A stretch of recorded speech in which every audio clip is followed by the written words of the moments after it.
a lot of that time was trying to reconcile like my love for Kundalini yoga. I knew there had to be something good. I didn't want to give it up, right?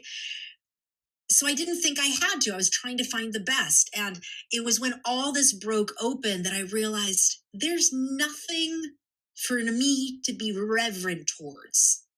There's not a body of work here. There is a masterful cult leader here that from the very beginning was stealing slices of real truth from real ancient sources, whether numerology or astrology or an ancient world religion or yogic technique or asana or mantra or sound current or Kabbalah or you name it, right?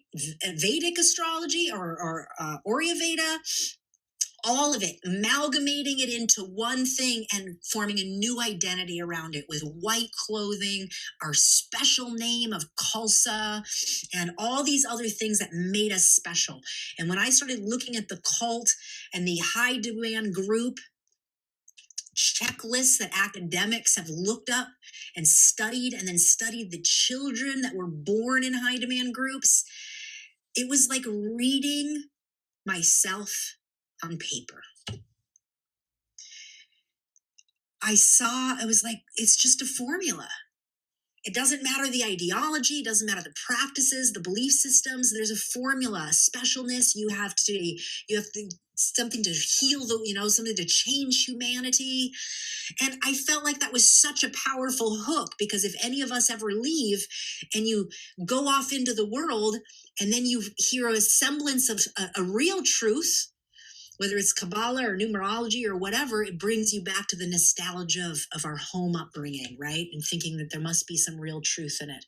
And the popularity of Kundalini yoga and all of that growth and seeing it kind of get more and more notoriety as well as scientific backing. And it's confusing, something that you thought you had healed, you started to like doubt and you wonder.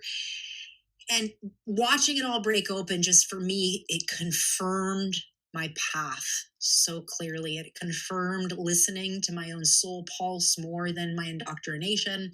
And it also opened me up to realize how much what I had been healing and processing was complex PTSD. That I've always suffered from complex PTSD. And I just didn't ever have a therapy or a support model or system that helped me get that kind of support, that helped me to see myself or identify myself as that. And I think this is so important because you can't meditate or do yoga away from our mental health.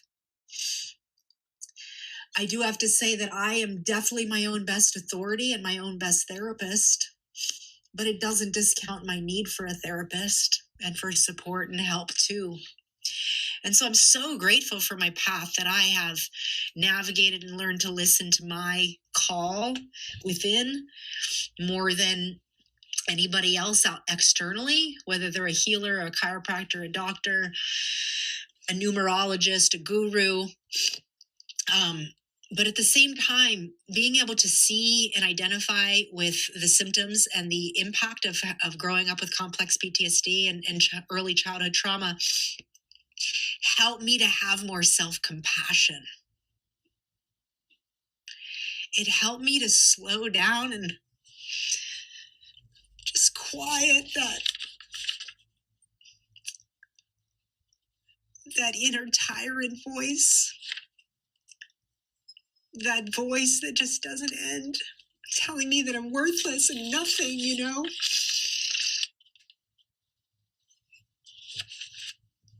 And so your stories changed me. Hearing your testimonies and your courage to come forward. Even all of you that thought you were so insignificant.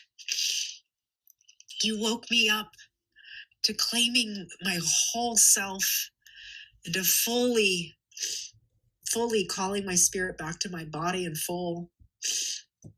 And I'm still on this wild ride.